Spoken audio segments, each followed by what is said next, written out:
Você está pronto para a palavra, irmão? Amém?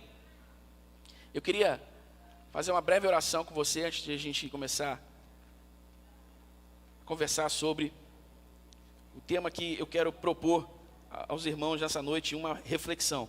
Então ore comigo. Pai, nessa hora nós apresentamos diante do Senhor o nosso coração como uma boa terra, pronta para receber a boa semente que é a Tua palavra. E nós te pedimos para que ao cair no solo do nosso coração, a boa semente que é a Tua palavra, germine, cresça e produza fruto com abundância. Fruto que manifeste uma vida para a glória do Teu nome, uma vida para a glória do testemunho de Jesus. Isso é o que nós desejamos, isso é o que nós queremos. Por isso nós te pedimos que o poder da Tua palavra toque profundamente os nossos corações nessa noite e nos leve a uma reflexão, nos leve a humilhação diante do Senhor e da Tua palavra, para sermos transformados segundo a imagem de Jesus no poder do Espírito Santo. Nós desejamos isso, por isso nós oramos em nome de Jesus. Amém, Senhor. Amém. Graças a Deus. O tema da mensagem de hoje é o crescimento espiritual saudável. O crescimento espiritual saudável. E eu quero começar essa reflexão citando uma frase de um teólogo muito famoso, certamente você o conhece, se não pela sua biografia ou pela sua literatura, pelo filme As Crônicas de Nárnia. Trata-se de C.S. Lewis, que certa vez disse: mera mudança não é crescimento. Escute isso, mera mudança não é crescimento. Crescimento é a síntese de mudança e continuidade. E onde não há continuidade, não há crescimento. Você entendeu isso? Mera mudança não é crescimento. Crescimento é a síntese de mudança e continuidade. E onde não há continuidade, não há crescimento. Abra sua Bíblia comigo na primeira epístola de Pedro, capítulo 2.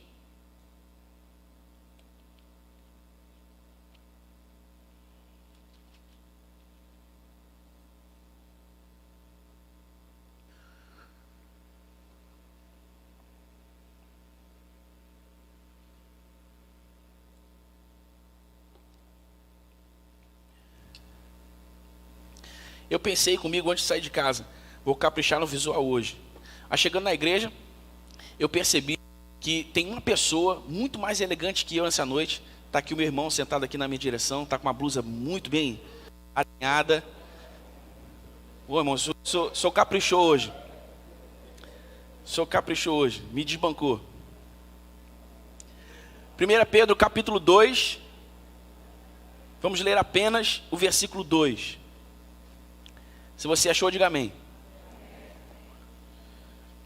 Como crianças recém-nascidas, desejem de coração o leite espiritual puro, para que por meio dele cresçam para a salvação.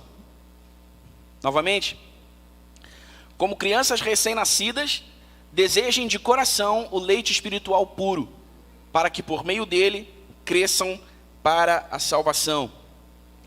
Eu quero começar pensando com você a importância do crescimento espiritual. Porque é inegável a ênfase dada à importância do crescimento espiritual em toda a Escritura Sagrada, especialmente no Novo Testamento. Pois crescimento é o que naturalmente se espera de todo ser que vive. Amém? Todo ser que vive deve crescer. E é isso o que Deus espera de nós, como novas criaturas, recriadas em Cristo Jesus, pela fé no seu nome e na sua obra. Como seres espiritualmente vivos, após o novo nascimento, o que se espera de toda nova criatura é que cresça e se desenvolva plenamente até a sua maturidade. Isso é o que se espera de toda nova criatura.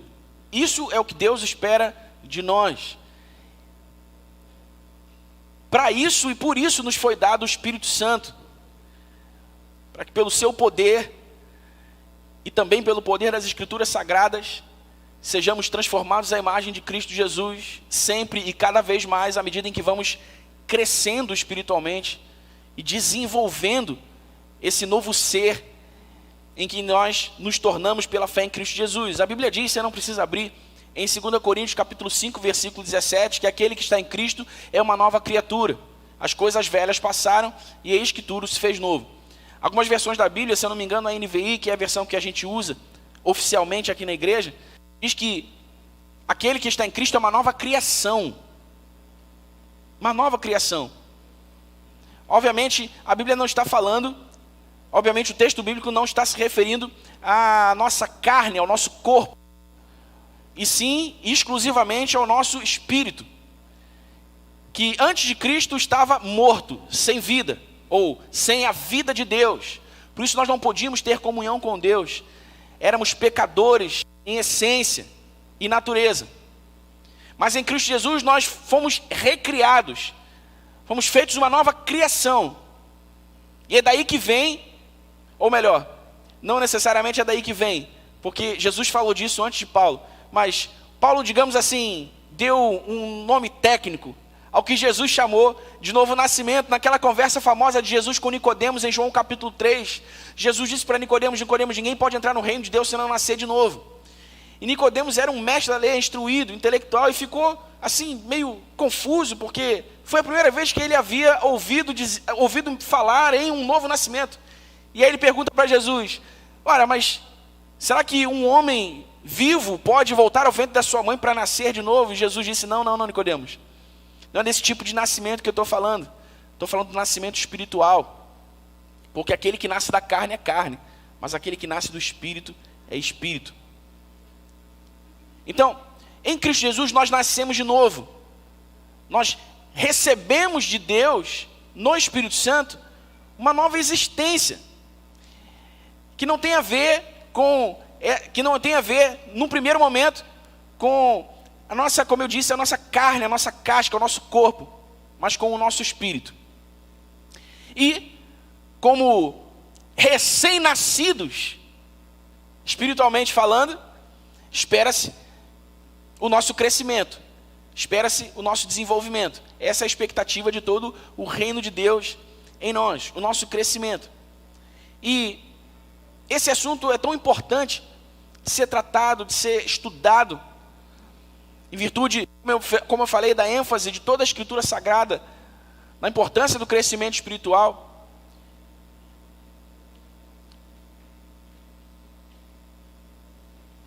Porque há um aspecto do crescimento espiritual muito importante, que nós não podemos desconsiderar, ainda nessa introdução da mensagem de hoje, que é a diferença entre crescimento e desenvolvimento.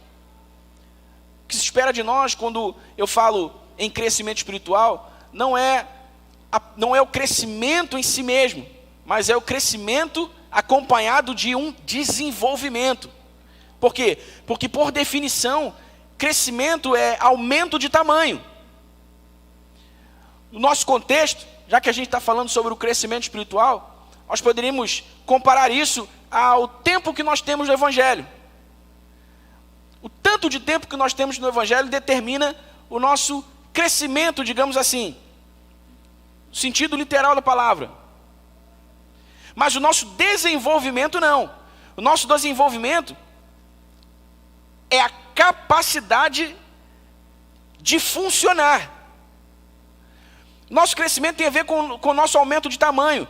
O nosso desenvolvimento tem a ver com o aumento da nossa capacidade funcional. Então, o crescimento não é o mesmo que desenvolvimento.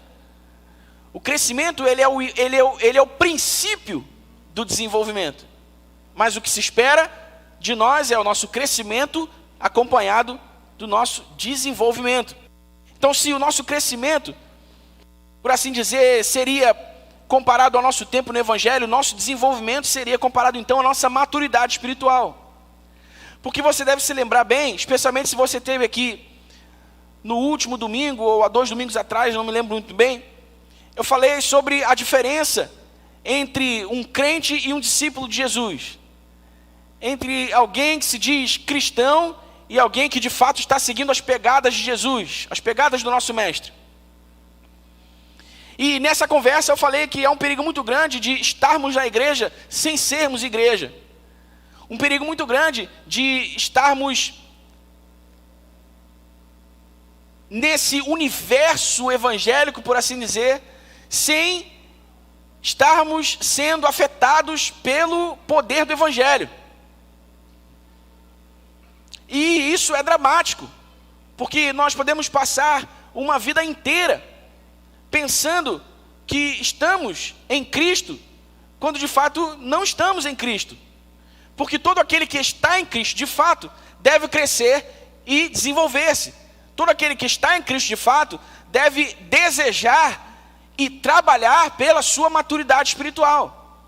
Mas se apenas estamos na igreja, frequentando os cultos, ouvindo as palavras, ouvindo as mensagens que são pregadas, cantando os louvores que são propostos, sem necessariamente estarmos comprometidos com a mensagem que é pregada, com a mensagem que também é pregada através dos louvores que nos são propostos, e se não estivermos abertos ao trabalho do Espírito Santo, para que essa mensagem pregada e essa mensagem que cantamos por meio dos louvores propostos a nós, sejam encarnadas e transformem-se em parte de quem nós somos integralmente, nós apenas estamos frequentando o culto, nós apenas estamos frequentando a igreja, sem necessariamente estarmos crescendo e desenvolvendo o nosso homem interior. E é no nosso crescimento, no nosso desenvolvimento espiritual que devemos pôr o foco da nossa energia. Devemos pôr o foco do nosso trabalho. Devemos pôr o foco da nossa fé. Porque, como eu disse, isso é o que Deus espera de nós. E é por isso que devemos viver, e é por isso que devemos trabalhar. Você está me entendendo até aqui, irmão? Amém? Então, crescimento não é o mesmo que desenvolvimento. Crescimento é apenas o start, digamos assim. Crescimento é apenas o início do desenvolvimento. Porque, como bem disse C.S. Lewis, onde não há crescimento e continuidade, não há crescimento. Abra sua Bíblia em 1 Tessalonicenses capítulo 4. Enquanto você vai abrindo aí, me ouça. Aliás, deixa eu abrir também, senão eu falo e não abro. Depois fico atrás de você. Pronto. Então, enquanto você vai abrindo aí, me ouça. O que se espera de toda nova criatura é que não apenas cresça, mas que se desenvolva espiritualmente. Deus não espera que um filho seu fique estagnado em sua vida espiritual. Ouça bem isso aqui, irmão, para que você entenda a praticidade, a objetividade dessa mensagem já a partir de agora. Deus não espera que um filho seu fique estagnado em sua vida espiritual, assim como não se espera que uma criança pare de crescer nos primeiros anos de vida. Qual é a expectativa natural de todo pai, de toda mãe que recebe a graça da paternidade, da maternidade? Que seu filho cresça. Ninguém espera que uma criança pare de crescer nos primeiros meses de vida. Se ela parar de crescer nos primeiros anos de vida, há alguma coisa bem errada no seu desenvolvimento. Talvez haja alguma doença, talvez haja a falta de alguma vitamina, ou qualquer coisa do tipo, mas alguma coisa não está certa. Por quê? Porque é natural que se espere que uma criança cresça. E de novo, essa é a expectativa de Deus em nós, o nosso crescimento e o nosso desenvolvimento. Veja só o que diz 1 Tessalonicenses capítulo 4, versículos 1 e 2. Paulo diz aos Tessalonicenses: quanto ao mais, irmãos, já os instruímos acerca de como viver, a fim de agradar a Deus, e de fato assim vocês estão procedendo. Agora lhes pedimos e exortamos no Senhor Jesus que cresçam nisso cada vez mais. De novo, quanto a mais, irmãos, já os instruímos acerca de como viver a fim de agradar a Deus, e de fato assim vocês estão procedendo. Agora lhes pedimos e exortamos no Senhor Jesus que cresçam nisso cada vez mais. Olha a ênfase de Paulo aqui no final do versículo 1. que cresçam nisso cada vez mais. Versículo 2: pois vocês conhecem os mandamentos que lhes demos pela autoridade do Senhor Jesus. Cresçam nisso cada vez mais. Amém, irmão? Amém, irmão?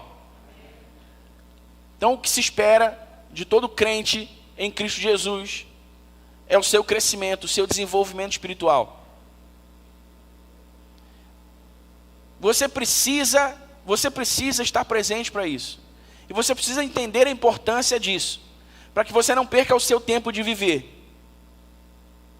Como eu digo, pior do que morrer é perder o tempo de viver. Então, as pessoas não morrem fisicamente, mas perdem o tempo de viver. O que é perder o tempo de viver? Perder o tempo de viver é, a um determinado ponto da vida, olhar para trás e pensar: puxa vida, eu fiz tudo errado. Ou, puxa vida, eu deveria ter feito isso. Ou eu não deveria ter feito aquilo. Eu deveria ter feito assim. Ou eu não deveria ter feito assado. Por quê? Porque não se pode voltar no tempo para corrigir o que quer que seja. O tempo que passou, passou. O tempo que nós perdemos, perdemos. Todos nós já perdemos tempo na vida, em alguma área da vida, em algum domínio da vida. Por isso, eu quero, nesse ano em que nós estamos trabalhando a maturidade cristã, enfatizar que é muito importante estarmos presentes para isso. Os céus estão esperando a nossa maturidade. Os céus estão esperando o nosso crescimento e o nosso desenvolvimento. Há uma herança para todo filho de Deus, pronta para ser entregue, para que seja possuída, para que seja usufruída. Mas só os filhos maduros podem possuir e usufruir essa herança. Como diz Paulo em Gálatas capítulo 3, um filho enquanto é menino, e essa palavra menino, ela vem de uma palavra grega que significa exatamente isso: imaturo, inexperiente. Um filho enquanto é menino e nada se difere de um escravo. Era costume dos gregos que um pai deixasse registrado em testamento que, se caso ele morresse, o seu filho não poderia tocar em nada do que era seu por direito até que atingisse certa idade. Uns dizem 17, outros dizem que era 20, 21 anos. Por quê? Porque o pai queria ter certeza de que quando o filho pudesse possuir a sua herança, ele não desperdiçaria a sua herança, ele não poria a sua herança no ralo, mas ele faria um bom uso dela. E aí Paulo está dizendo que todo filho de Deus possui uma herança espiritual, mas Deus só confere o direito de possuir e usufruir essa herança espiritual aos seus filhos que são maduros. A herança que Deus nos deixou por meio da morte de Cristo Jesus, ela é maravilhosa, irmãos. Ela é maravilhosa e toca a nossa vida de maneira integral. Por isso nós precisamos crescer e amadurecer, para possuirmos e vivermos nessa herança. Sabe, há muitas áreas da nossa vida em que nós vivemos de maneira deficiente.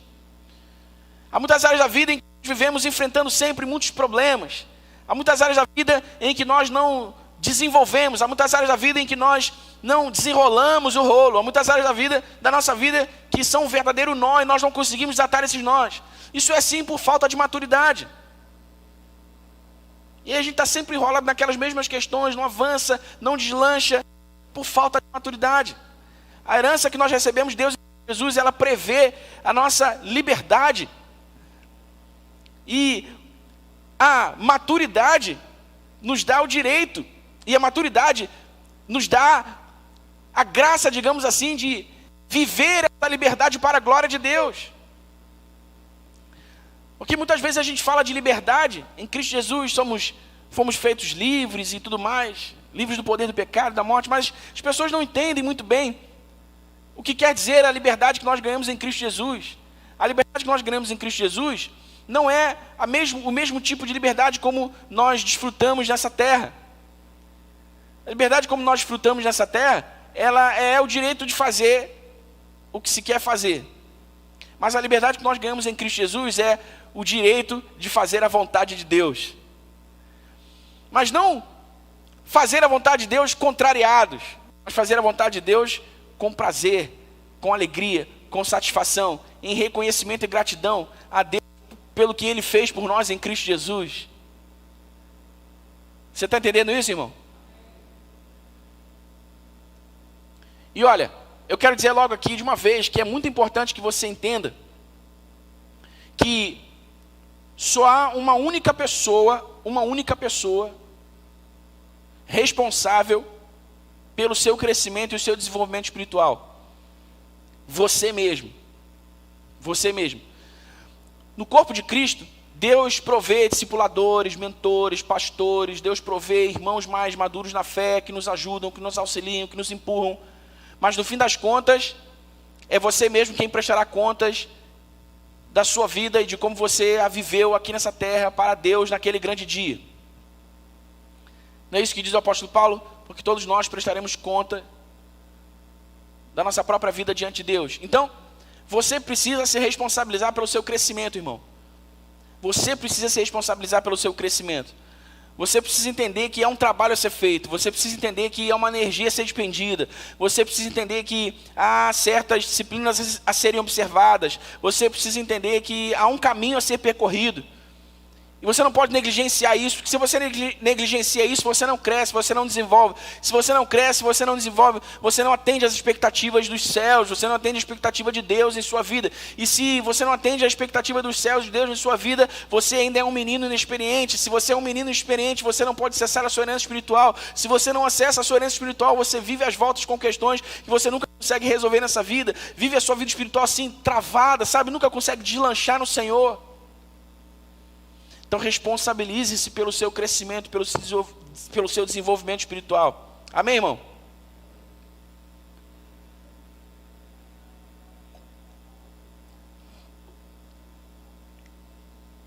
E hoje eu quero falar com você sobre os 4 principais domínios do nosso crescimento espiritual.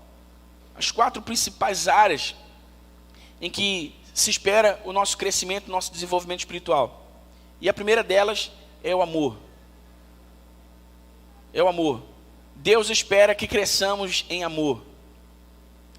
Veja só o que diz 1 Tessalonicenses, capítulo 3. Volte só um capítulo aí, no texto em que nós estávamos, capítulo 3, versículo 12.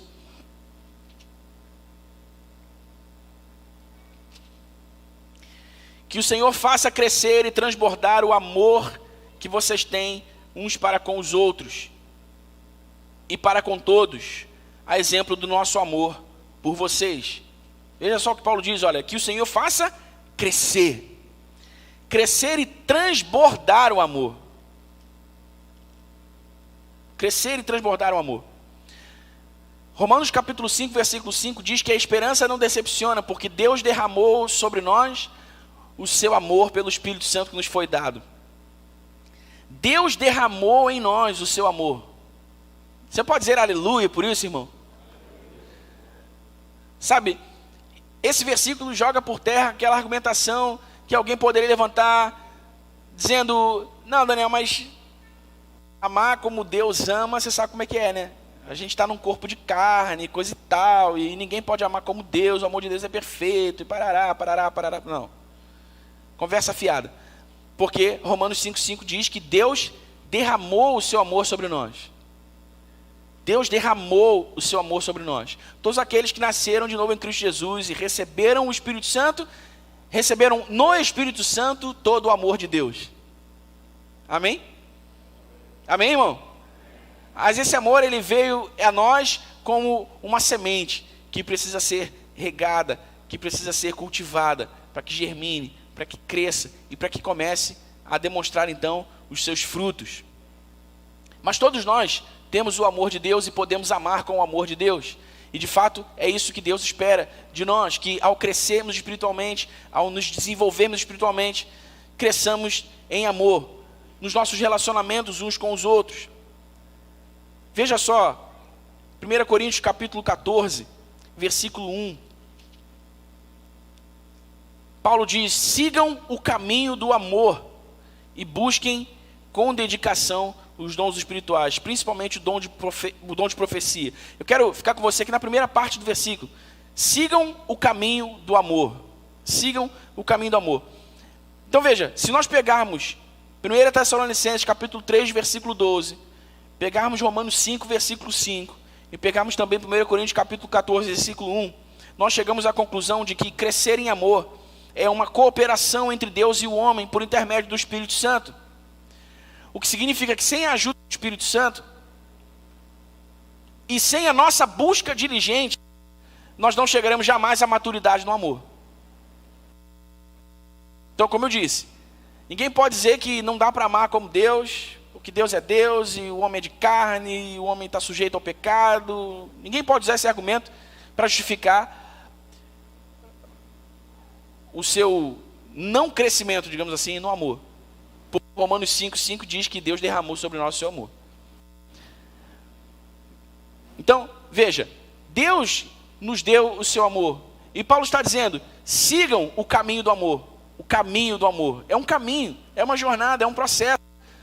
Nós vamos crescendo em amor à medida em que vamos nos relacionando uns com os outros, na base dos valores morais, cristãos, na base dos valores e dos princípios espirituais do reino de Deus. Na medida em que vamos permitindo a palavra trabalhar para modelar a nossa personalidade. Porque a nossa personalidade, irmãos, ela não muda. Ela é moldada. A personalidade de ninguém é mudada. A personalidade de todo mundo é moldada.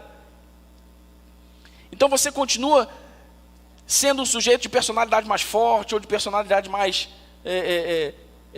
digamos assim, pacata, de um temperamento mais fleumático. Mas isso é moldado, isso é trabalhado pelo Espírito Santo para uma vida que glorifique a Deus. O que quer dizer que aqueles aspectos negativos da nossa personalidade, dos nossos temperamentos, eles são trabalhados pelo Espírito Santo, à medida que vamos nos esforçando pelo crescimento espiritual, pelo desenvolvimento espiritual. E nos nossos relacionamentos uns com os outros, isso vai aparecendo na forma do amor. Do amor que é visto, do amor que é sentido, do amor que pode ser tangido, do amor que pode ser mensurado. Sabe, eu conheço pelo menos, assim, pensando muito rapidamente, uns 6, 7 irmãos que já me deram testemunho dizendo que antes de Cristo Jesus eram muito nervosinhos, eram um pavio curto, e agora são uma flor de pessoa. Exalam amor para tudo que é lado. Você conhece alguém assim? De repente você era essa pessoa, né? Esse é o trabalho do Espírito Santo, à medida em que nós vamos crescendo espiritualmente, nos desenvolvendo espiritualmente. Nós vamos sendo aperfeiçoados no amor, nós vamos crescendo no amor. No entanto, é preciso saber que esse é um trabalho conjunto. Como todo o nosso crescimento, nosso desenvolvimento espiritual, esse é um trabalho conjunto, desenvolvido entre Deus e o homem. E quem faz o pivô aí é o Espírito Santo. Quem carrega o amor de Deus, quem manifesta o amor de Deus, quem molda, quem trabalha, quem inspira a semelhança de Jesus, quem ensina, quem corrige. Mas como saber se alguém está crescendo e desenvolvendo-se espiritualmente? Perceba como essa pessoa trata os seus relacionamentos, os mais íntimos, os mais amplos. E aí veremos então se essa pessoa está crescendo em amor. Se ela está crescendo em amor, sim, ela está crescendo espiritualmente, ela está se desenvolvendo espiritualmente.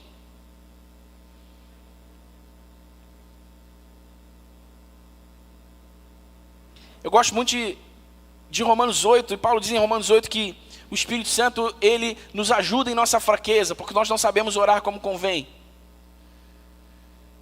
Presta atenção, o Espírito Santo nos ajuda.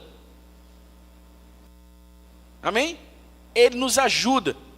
Ele não vai amar ninguém no seu lugar. Ele vai te ajudar a amar como Jesus espera que você ame. Mas é você quem ama. É você quem observa.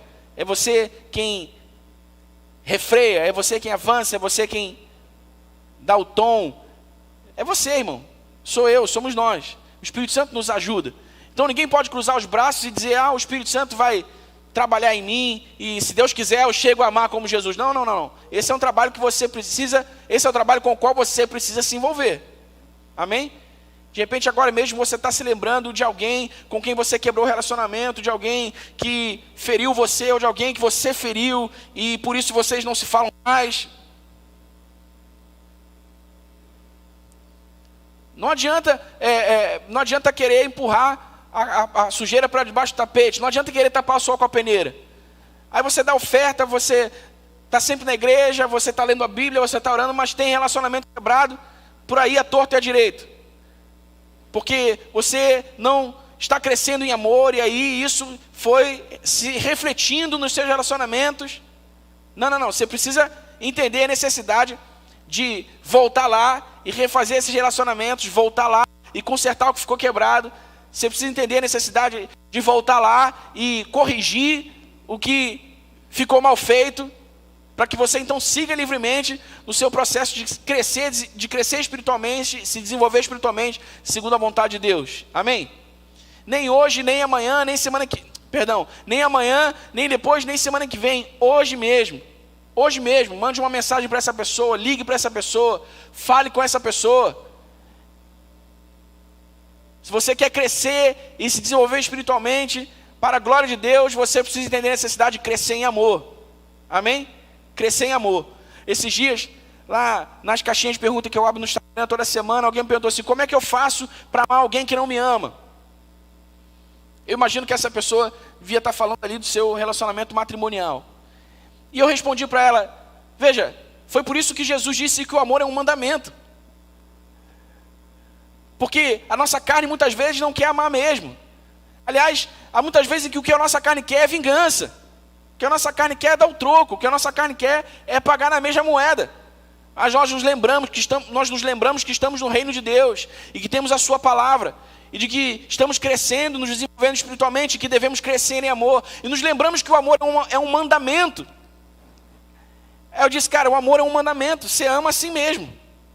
Ah, mas eu não sou correspondido, ama não me ama. Você ama a si mesmo.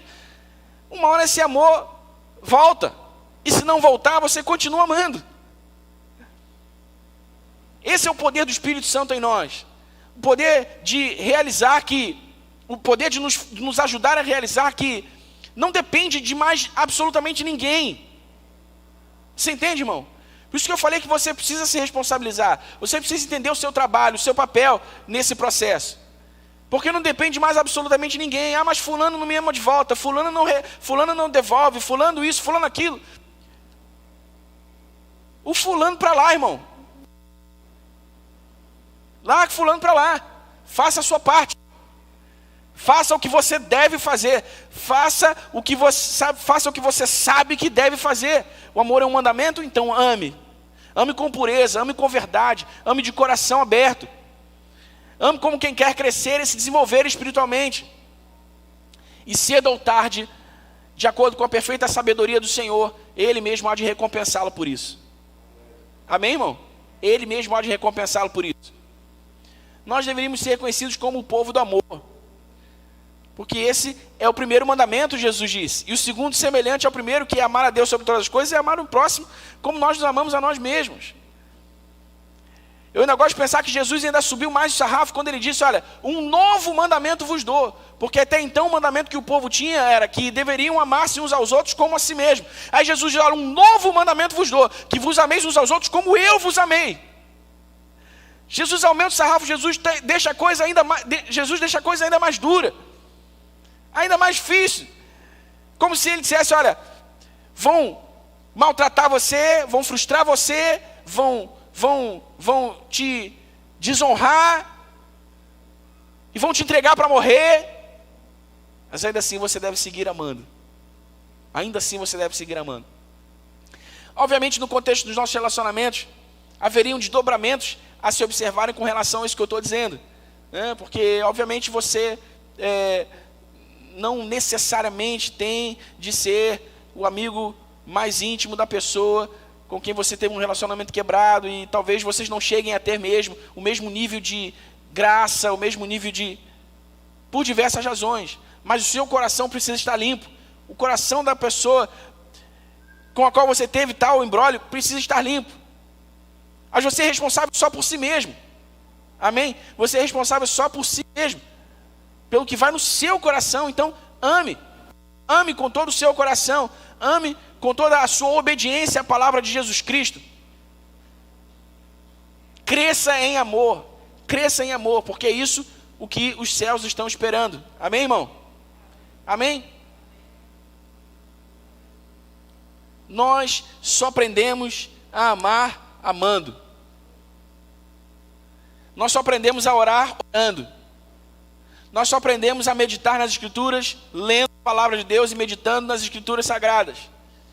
Então, por melhores que sejam os meus discursos sobre o amor, por melhores que sejam as suas justificativas para o seu desamor, você só vai resolver esse problema amando, decidindo amar, decidindo crescer e se desenvolver espiritualmente. Amém, irmão? Esse é o primeiro domínio em que devemos crescer, em que o nosso crescimento e o nosso desenvolvimento espiritual precisa se manifestar, o amor. O segundo é o conhecimento. Nosso crescimento e nosso desenvolvimento espiritual devem tocar os nossos relacionamentos. Isso tem a ver com o amor que eu acabei de falar. Deve tocar também o nosso relacionamento pessoal com Deus e o nosso relacionamento conosco mesmo. Isso tem a ver com o conhecimento. Abra sua Bíblia em 2 Pedro, capítulo 3.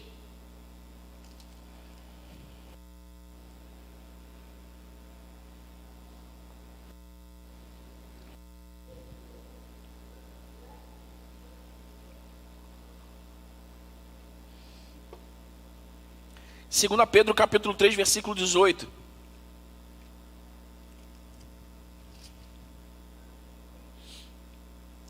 Cresçam, porém, na graça e no conhecimento de nosso Senhor e Salvador Jesus Cristo. A Ele seja a glória, agora e para sempre. Amém. Cresçam, porém, na graça e no conhecimento. Os céus estão esperando que cresçamos em amor. E os céus também estão esperando que cresçamos em conhecimento. Amém? Conhecimento. Oséias capítulo 6, versículo 3 diz: conheçamos e prossigamos em conhecer ao Senhor. É uma jornada, é um caminho, é um processo, irmãos. Olha, conheçamos e prossigamos em conhecer ao Senhor. O conhecimento de Deus, preste atenção. O conhecimento de Deus, como nós vimos aqui em 2 Pedro capítulo 3, versículo 18, ele é imperativo. O versículo começa dizendo: cresçam. É imperativo. Cresçam na graça e no conhecimento. E de acordo com Oséias 6,3, crescer no conhecimento é imperativo. E crescer no conhecimento também é progressivo. Conheçamos e prossigamos em conhecer ao Senhor. Então repita comigo: imperativo e progressivo. De novo, imperativo e progressivo. Você precisa buscar crescer no conhecimento de Deus. Crescer no conhecimento de Deus. O seu crescimento e o seu desenvolvimento espiritual dependem disso. E há duas práticas, dois exercícios, o que eu gosto muito de chamar de disciplinas espirituais, o que a teologia clássica chama de meios de graça. Duas disciplinas espirituais fundamentais para crescermos no conhecimento de Deus. Meditação bíblica. Meditação bíblica. Veja, por exemplo, você não precisa abrir, eu vou abrir aqui para ganhar tempo. E vou ler para você o que diz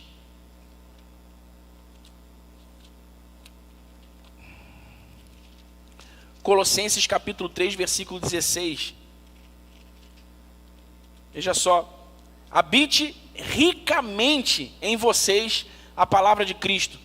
Ensinem e aconselhem-se uns aos outros com toda a sabedoria, e cantem salmos, hinos e cânticos espirituais com gratidão a Deus em seu coração. Habite ricamente. Habite ricamente. Então assim, não é um pouquinho aos domingos, e mais um outro pouquinho às quartas-feiras, e mais um outro pouquinho, sei lá, quando alguém vai conversar comigo sobre a palavra de Deus. Não, habite ricamente.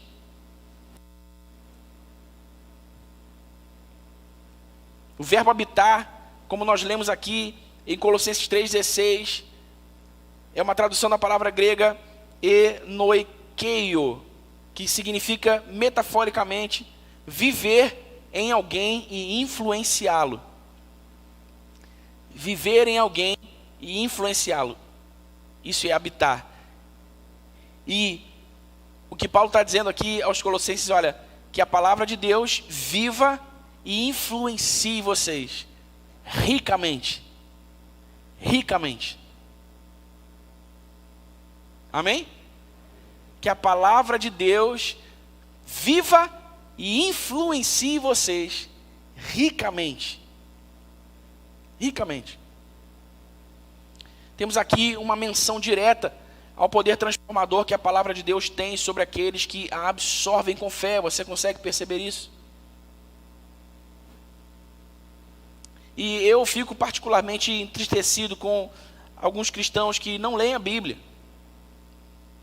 Não leem a Bíblia. Eu não sei se você sabe, mas há uma entidade internacional chamada American Bible Society que fez uma pesquisa e que constatou que 18% dos cristãos, num universo enorme que foi pesquisado, 18% dos cristãos, de todo o povo cristão, lê a Bíblia. 18%. Os outros 82% são considerados o que eles chamam de analfabetos bíblicos. 82%. Sabe o que é isso, irmão?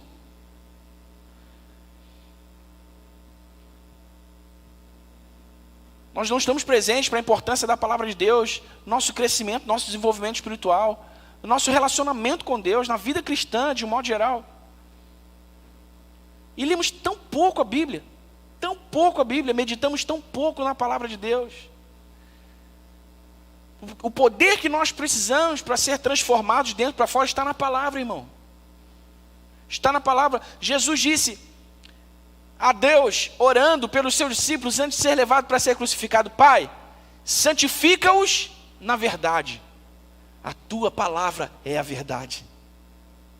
Não dá para ser santificado sem a palavra de Deus. Se eu não sou santificado, o pecado ainda está operando na minha vida e me levando a tropeçar e a infringir as leis de Deus. E eu não cresço, eu não consigo viver uma vida para a glória de Deus. Mas se eu começo a botar a palavra para dentro e dar a palavra no lugar que ela merece ser na minha vida, então eu começo a ser santificado. E o pecado começa a perder força na minha vida. E eu vou sendo transformado em imagem de Jesus e vou vendo uma vida para a glória de Deus. É a palavra. É a palavra. Sabe?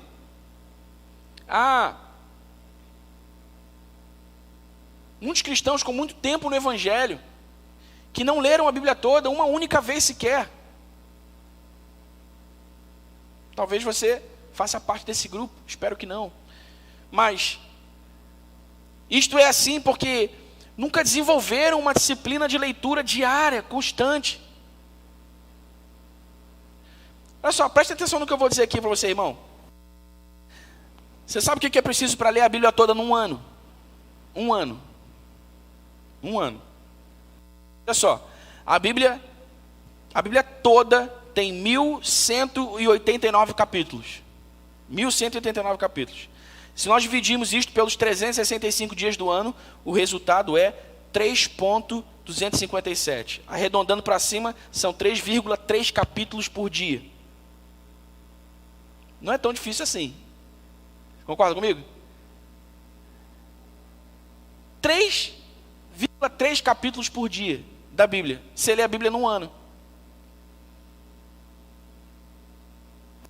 No entanto, a gente está ocupado com tantas coisas e todas essas ocupações vão empurrando a palavra de Deus para um lugar secundário na nossa vida, que a gente não chega a ler a Bíblia uma única vez em 10 anos no Evangelho.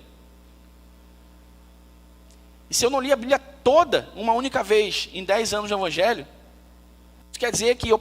isso quer dizer que muito provavelmente eu esteja nesse grupo de 82% das pessoas de todo o universo cristão que não leem a Bíblia. E quando eu digo não leem a Bíblia, não é que não leem mesmo, não abrem a Bíblia, mas que leem tão pouco que se considera que não leem a Bíblia.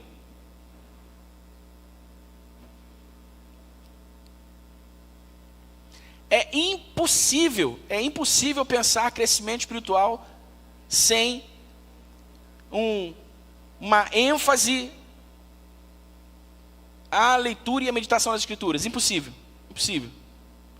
Eu falei nessa última ou penúltima pregação minha aqui, que eu mencionei no começo da mensagem, dos bereanos. Isso está lá em Atos 17, você lembra dos bereanos? Paulo chegou lá, tocando terror, revival, corpos ao chão, dons do Espírito Santo, pessoas ficando curadas e o evangelho explodindo, e pessoas vindo para Cristo. E aí Paulo vai varrendo as cidades, os povoados por onde ele vai passando, ele chega em Bereia.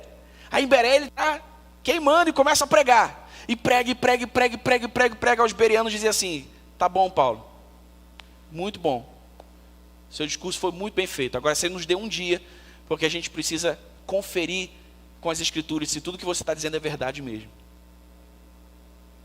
Ó! E aí os caras pegam a Bíblia da época, que era a Torá, o Pentateuco, lá eles pegam a Bíblia da época e vão conferindo lá nos profetas, vão conferindo se o que o Paulo está dizendo era verdade.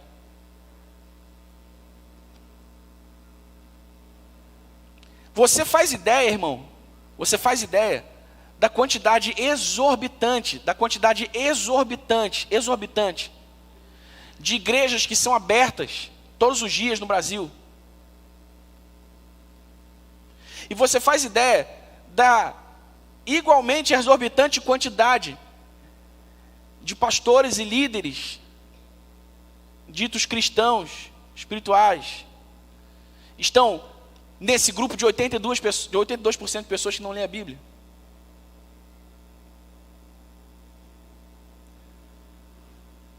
Tem pastor nesse grupo de 82%, irmão, acredite. Tem líderes espirituais nesse grupo de 82%. E aí, qual é o resultado disso? Bobagem, babuzeira, falácia. Os caras sobem lá e começam a falar qualquer coisa, em nome de Deus. Alguns falam sem sequer abrir a Bíblia. E o povo que também está no grupo dos 82%, fazem o quê? Nada, engolem esse monte de babuzeira, não crescem, não se desenvolvem.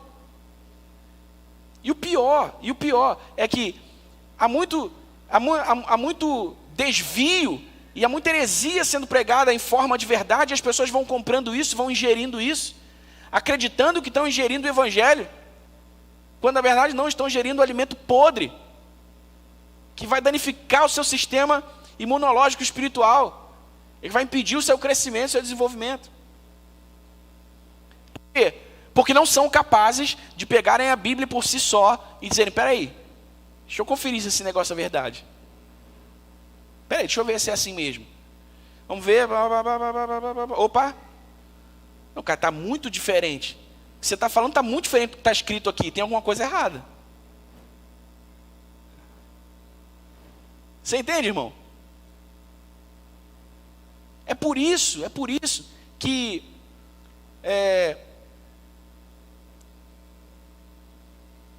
isso obviamente é um fruto da maturidade.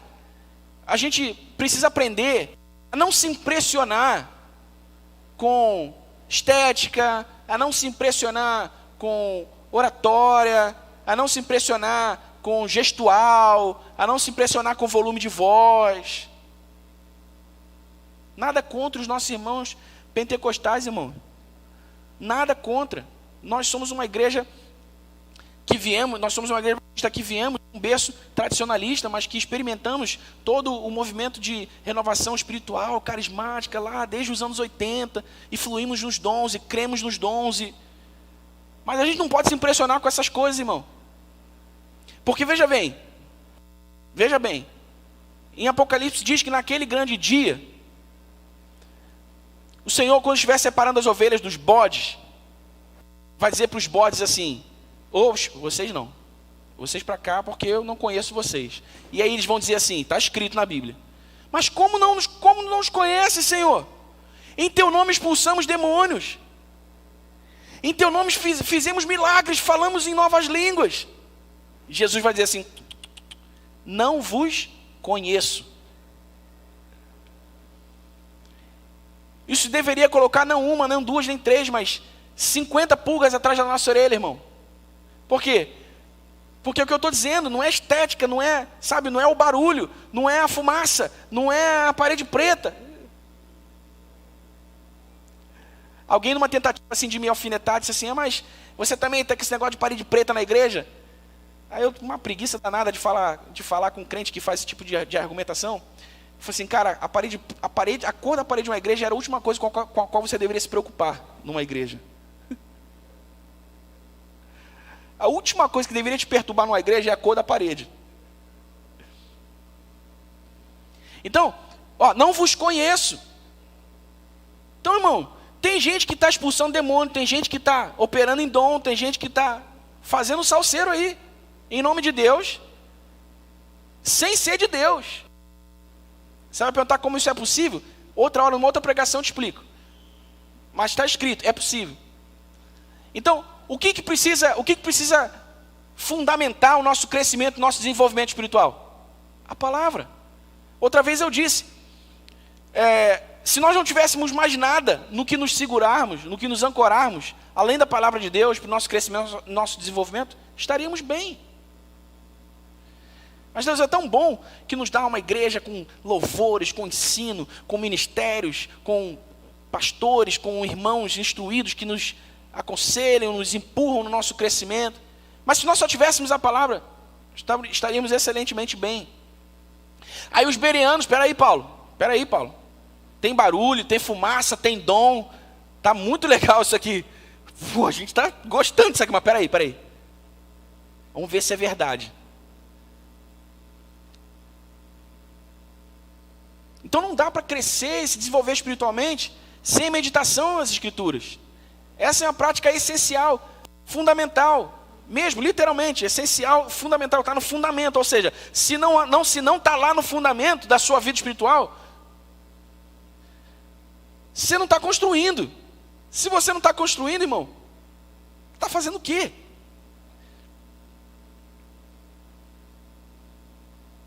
Então nós precisamos entender a importância disso.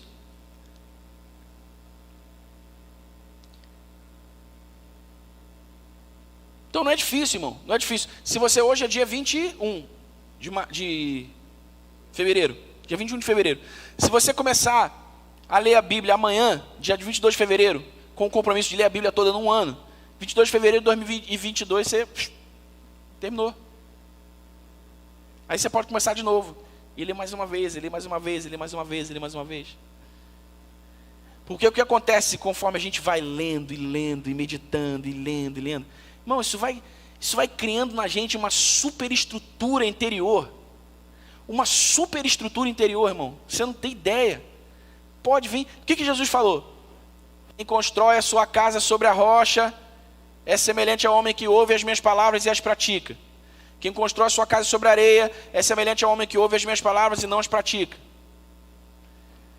Sabe, a casa que está construída sobre a rocha, conforme o ensino de Jesus, bate vento, sopra furacão, cai tempestade, a casa permanece de pé. De pé. Mas a casa que tem o fundamento sobre a areia, a água vai minando, a areia vai, e o cara vai, a casa caiu. Isso fala de quê? Das pressões da vida, das dificuldades da vida, das experiências ruins, das vezes que a gente tem na vida.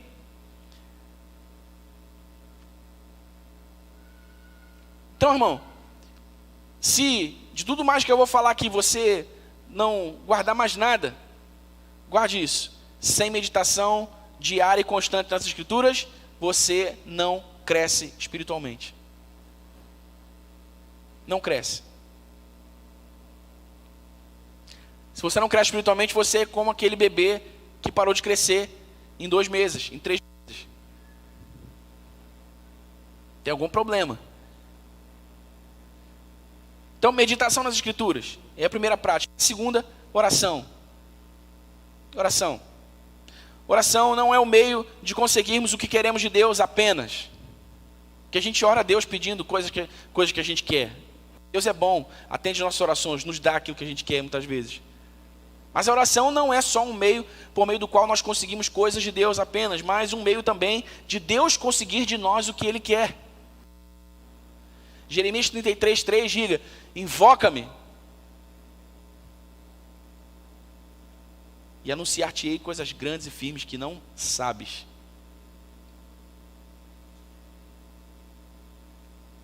As coisas que nós não sabemos, coisas grandes, coisas firmes. O salmista Davi diz que a intimidade do Senhor é para aqueles que o temem, aos quais Ele dará a conhecer a sua aliança. Olha só, presta atenção.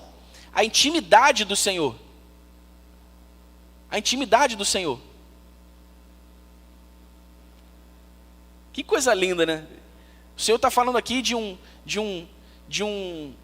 lugar em si mesmo, que é daqueles que o temem. A intimidade do Senhor. Pense nos seus relacionamentos, seus amigos, seus colegas. Agora pense nos seus amigos íntimos. Vão na sua casa, abrem a sua geladeira, deitam no chão da sua casa, deitam no sofá da sua casa. Ficam livres com você, se sentem livres e à vontade com você. Confidenciam, né? Aquele acesso mais íntimo, aquele acesso mais... A intimidade do Senhor é para aqueles que o temem, aos quais Ele dará a conhecer a sua aliança. Uau! A intimidade do Senhor está disponível para todo mundo, mas nem todo mundo vai acessar a intimidade do Senhor. Por quê? Porque há uma condição para isso: temer ao Senhor. E como é que se cresce no temor do Senhor, irmão? Crescendo no conhecimento. Crescendo no conhecimento pela meditação nas Escrituras, crescendo no conhecimento pela prática da oração. E sabe, tire da sua cabeça aquele estereótipo de orador profissional. Passa 1 hora orando, 2 horas orando, e que está de joelho, com o joelho calejado. Tire da sua cabeça esse estereótipo, irmão. Porque muita gente, por causa desse estereótipo, nem começa a orar. Eu nunca vou poder viver uma vida de oração para valer mesmo, porque isso é muito difícil, né? Não dá para viver. Esquece isso, irmão. Esquece isso. Pense que o Espírito Santo está em você. Amém? Ele está em você. Deus está em você pelo Espírito que Ele lhe deu. E Ele é uma pessoa. Então você fala com Ele todos os dias, o tempo todo. Sabe? A sua oração não é só aquele momento em que você para, dobra o joelho e faz a sua oração. A sua vida deve ser uma oração. Sua vida deve ser uma oração. Você vai falando, você vai orando. Você lembra de um milagre, você lembra de um testemunho, uma coisa, uma porta aberta. Aí você dá glória a Deus e agradece a Deus por aquilo. E você tem uma situação pontual para resolver, você ora ao Senhor. E você fala com o Senhor no dia, às 3 da tarde, às 6. Sabe, não precisa, vamos parar tudo e vamos orar. Esse momento existe, mas, sabe, a vida de oração não é isso. Aliás, o termo já sugere, né? É uma vida de oração. Você precisa orar para que o seu crescimento, o seu desenvolvimento espiritual sejam processados. Amém, irmão? Amém? Você está comigo? Diga amém. Amém. Então, amor e conhecimento. Amém? 2 domínios da vida espiritual em que nós precisamos crescer e desenvolver nosso homem interior. Terceiro, fé. Eu disse que eram 4, né? Terceiro é fé. Romanos capítulo 12. Abra sua Bíblia aí. Em Romanos capítulo 12.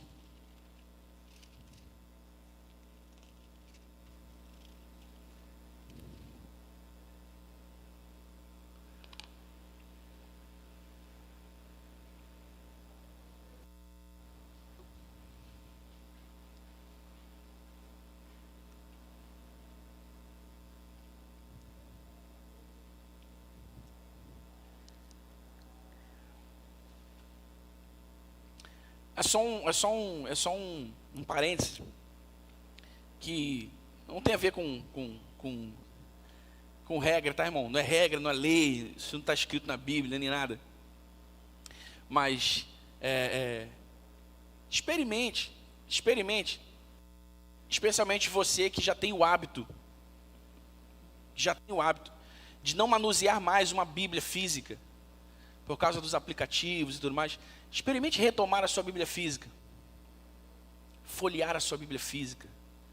Rabiscar a sua Bíblia física. Experimente isso, experimente.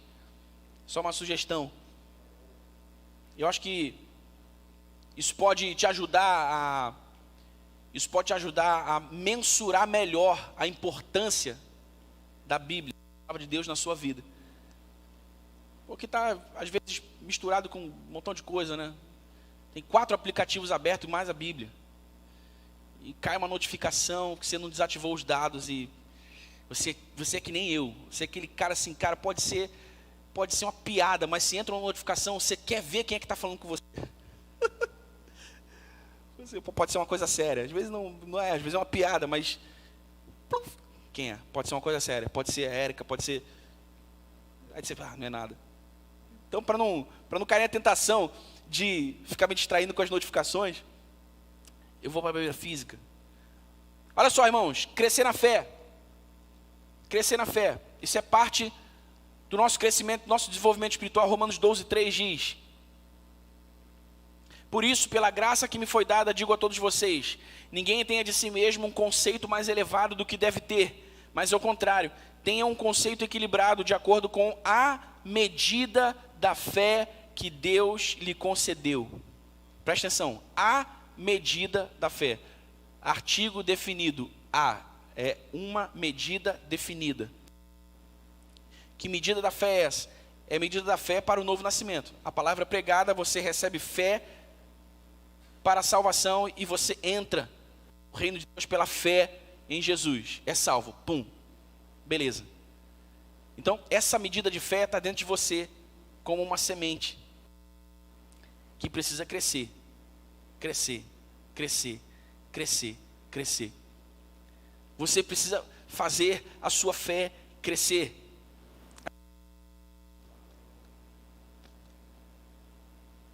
Não vamos abrir, mas para que fique registrado aqui na transmissão, depois você pode querer assistir isso, e essa referência vai estar lá. Em Mateus capítulo 8, versículo 10, em Mateus capítulo 8, versículo 26,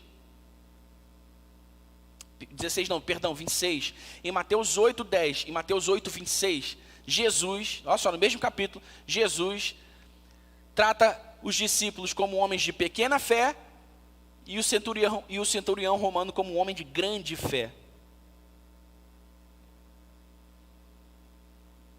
O próprio Jesus disse, olha, há uma pequena fé e há uma grande fé.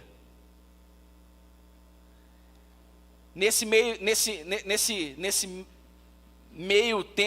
termo aqui é o quê?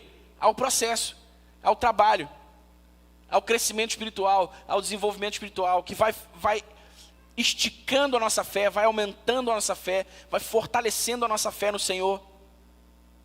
Por que existem pessoas que você mesmo olha e diz, caramba, esse cara é um cara de fé.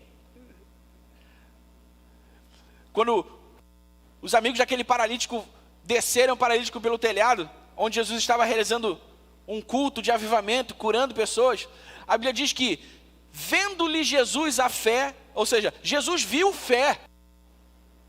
O que Jesus viu? Uma energia, uma áurea amarela sobre a cabeça dos caras? Não, Jesus viu o quê? Uma atitude resoluta.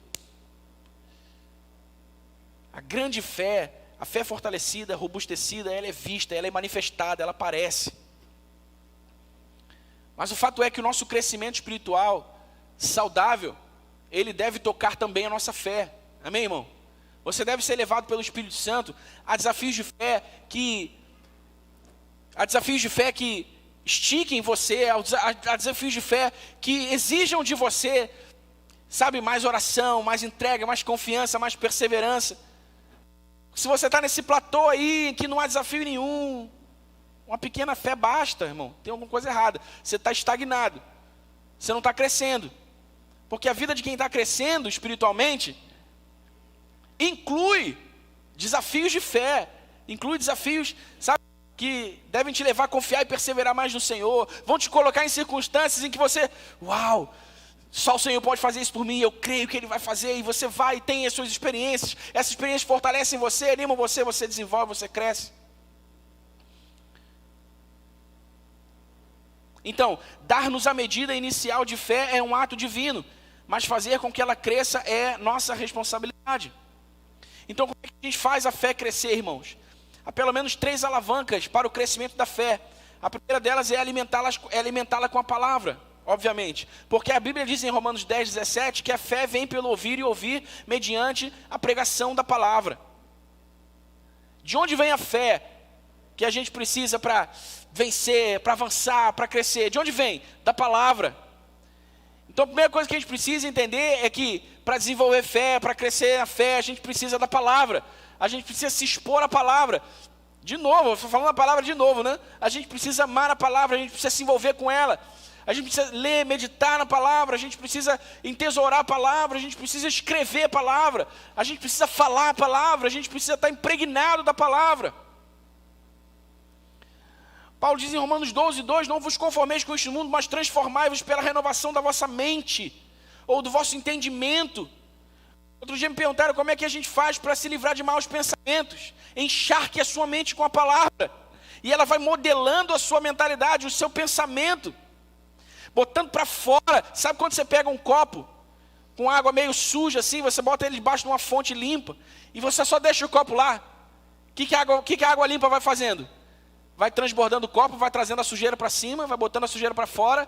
Quando você vê não tem mais sujeira no copo, deixa a água transbordando lá, daqui a pouco está limpo. O copo está limpo, a água está limpa. E é isso que acontece. A gente encharca, deixa a palavra cair, encher, transbordar. A sujeira vai indo para fora, vai indo para fora, vai indo para fora, vai indo para fora. Daqui a pouco seu pensamento está ok. Você está com pensamentos puros, santos para o Senhor. Os pecados da mente não te assolam mais. E você cresce, você se desenvolve. Amém, irmão?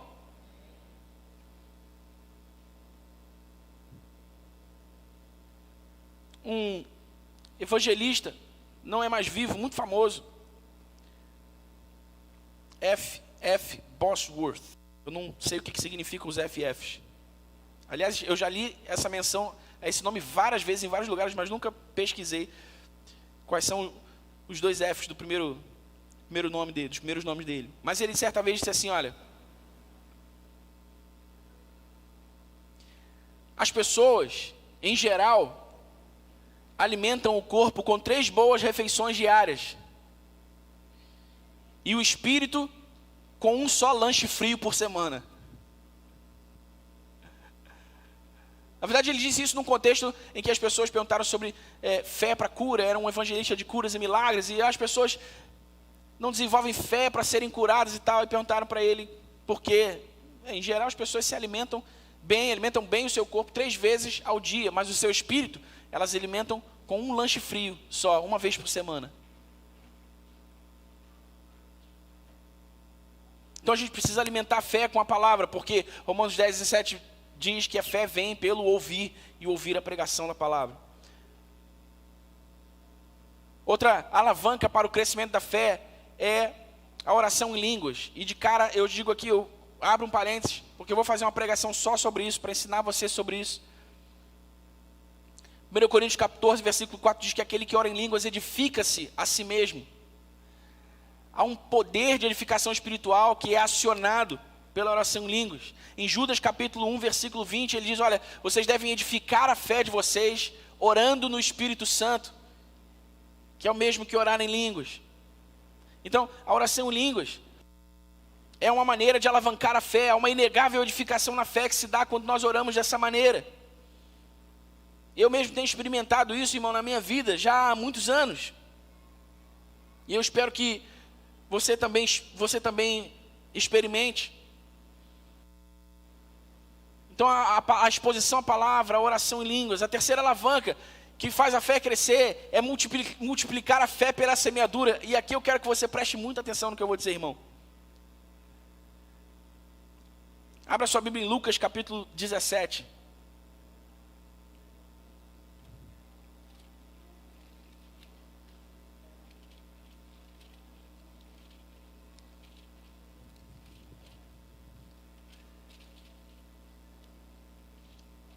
Lucas 17.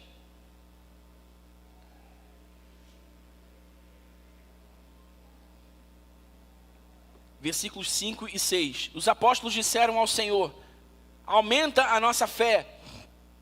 Ele respondeu: se vocês tiverem fé do tamanho de uma semente de mostarda, poderão dizer a esta amoreira: arranque-se e plante-se no mar, e ela lhes obedecerá.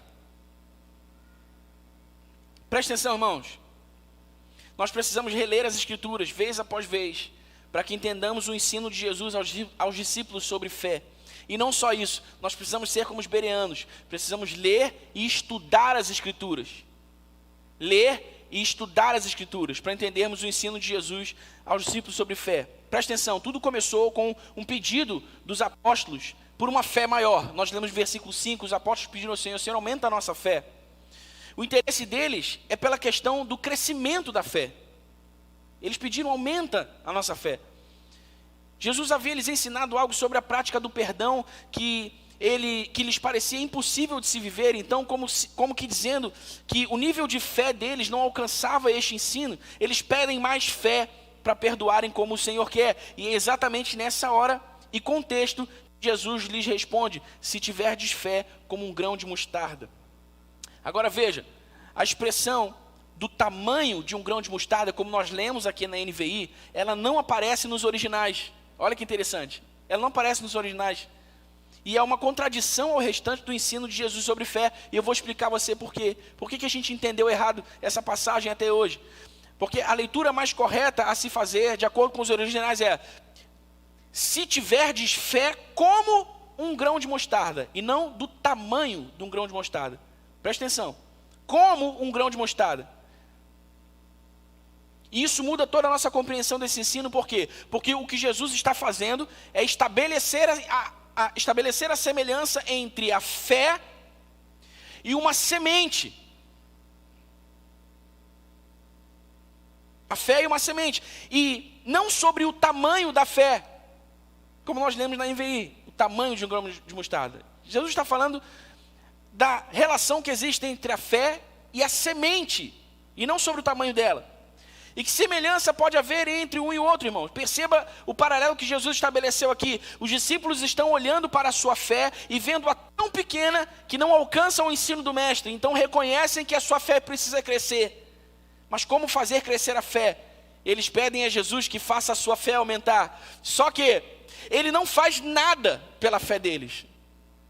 Jesus não diz assim: então beleza, vou aumentar a fé de vocês, venham aqui, vou fazer uma oração especial. Não, Jesus não faz nada deles. Ele simplesmente ensina-os que a responsabilidade de aumentar a fé não era de Deus, mas deles mesmos. E então ele ensina-os como fazê-lo usando a lei da semeadura. Olha que interessante, hoje pela manhã o presbítero Ezequias pregou sobre a lei da semeadura. Agora na hora do dízimo o presbítero Rubem falou sobre a lei da semeadura, e eu estou aqui falando sobre a lei da semeadura de novo. Foi um domingo especial em que nós estamos meditando sobre a lei da semeadura. E agora em relação à fé, presta atenção. Se você tem um grão de mostarda, mas reconhece que ele não é suficiente para o que você precisa, e você quer aumentar o seu estoque de mostarda, o que você deve fazer? Você deve fazer, irmão? Plantar essa semente para que você possa colher mais. Porque, segundo o presbítero Ezequiel nos ensinou pela manhã, nós nunca colhemos na mesma medida. Ou melhor, na mesma proporção em que nós semeamos. Nós sempre colhemos mais. Se você semeia 1 grão de milho, quantas espigas de milho vem daquele grão? Se você semeia 1 grão de laranja, quantas laranjas vem na laranjeira? É ou não é? Então a gente sempre colhe mais do que a gente semeia, pela bondade, pela graça de Deus. Então você precisa plantar para colher mais. Toda semente plantada, irmão, se multiplica. E se o plantio for repetido, a mostarda irá multiplicando-se. Quanto mais eu semeio um pequeno grão de mostarda, mais mostarda eu tenho no meu estoque. E assim é com a fé, não importa se o que você tem é pouco. Você pode aumentar, você pode fazer crescer a sua fé. E para que a nossa fé cresça, o que nós temos de fazer é semeá-la. E a forma pela qual nós semeamos a nossa fé é pelo seu exercício. Quando nós usamos a fé que nós temos em uma necessidade específica e nós vemos a intervenção de Deus, colhemos mais fé. Não é isso que acontece, irmão? Não é isso que acontece? Você crê para algo e Deus intervém. E o seu testemunho daquilo ali que Deus, e o seu testemunho do que Deus fez provoca o que em você? Mais fé. Não é? Mais fé. Porque você pensa o quê? Pode vir de novo, porque ele fez uma vez, vai fazer de novo. Essa é a atitude de quem está crescendo em fé. Você tem mais fé agora, porque você já viu Deus fazer. Você semeou a sua pequena fé e viu a intervenção de Deus. Isso te deu mais fé, isso aumentou a sua fé.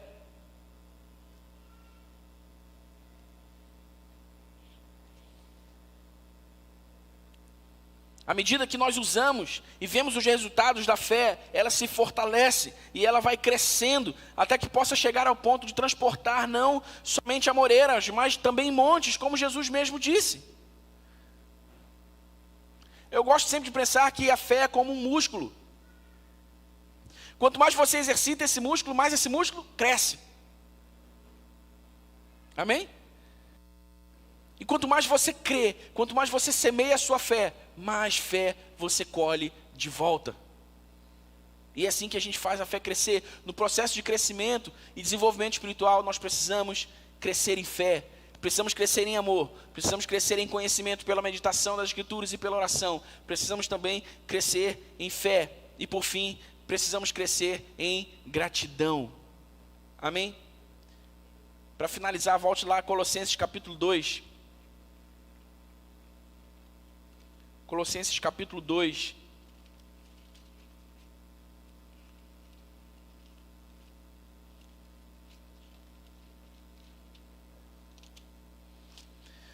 Versículos 6 e 7.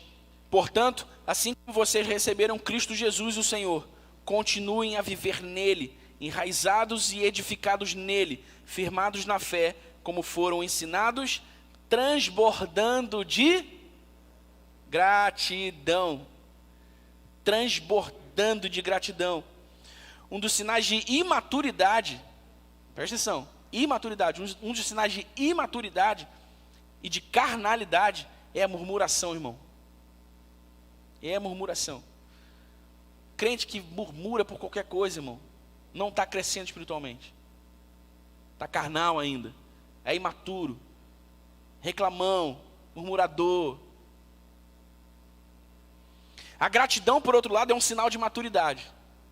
Quanto mais nós crescemos e nos desenvolvemos, quanto mais maduros espiritualmente nós vamos nos tornando, mais gratos nós vamos sendo a Deus, ao próximo, à vida. Amém, irmão? A gratidão não deve expressar-se em momentos pontuais que nos agradam apenas. Olha, Deus fez algo muito bom, Deus respondeu a minha oração. Uau, gratidão. Senhor, muito obrigado. Senhor, eu te agradeço. A gratidão é o reconhecimento da soberania e da grandeza de Deus, mesmo naqueles momentos em que não compreendemos ou sequer conseguimos nos alegrar. Amém?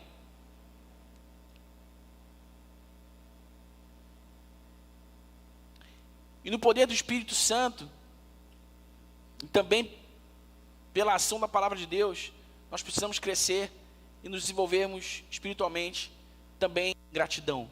Irmão, você pode praticar a gratidão. Você pode praticar reconhecer Deus, reconhecer a presença na sua vida, todos os dias, nas pequenas coisas, nas grandes coisas. Porque a nossa tendência natural é pensar na gratidão só quando uma coisa extraordinária acontece, né? Eu já falei disso aqui muitas vezes, muitas vezes. Eu citei a história de um amigo que uma vez me ligou para compartilhar comigo e orar comigo, porque estava passando por um momento difícil, estava sem grana, eu pude encorajá-lo, pude semear na sua vida também, e eu disse para ele assim, cara, quanto você tem? X. Cara, pega isso aí, sai com a sua família, celebre, faça uma festa de gratidão. Vai no McDonald's, vai numa churrascaria, vai tomar açaí, vai tomar sorvete, gasta esse dinheiro. Mas é o pouco que eu tenho. Eu falei, cara, vai celebrar, você vai fazer uma oferta de gratidão. Aí a pessoa foi na minha. Fez uma oferta de gratidão ao Senhor, levando a família para comemorar. Comemorar o quê?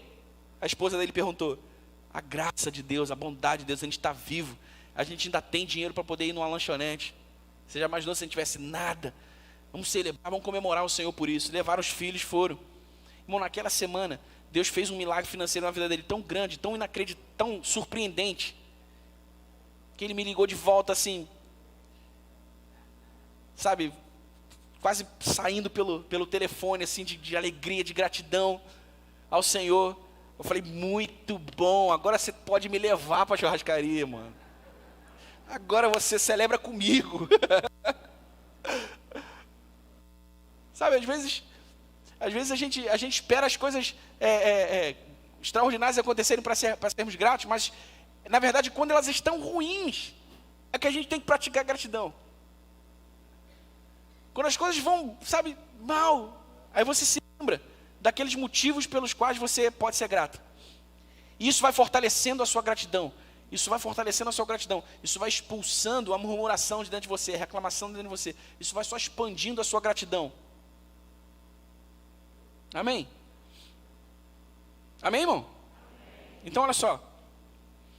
Esse é o crescimento espiritual saudável. Nós somos levados a crescer em amor, a crescer em conhecimento, a crescer na fé e a crescer em gratidão. E a minha oração e o meu desejo é que todos nós cresçamos em todos esses domínios de maneira constante e consistente, a fim de alcançarmos todos a maturidade que Deus espera de nós.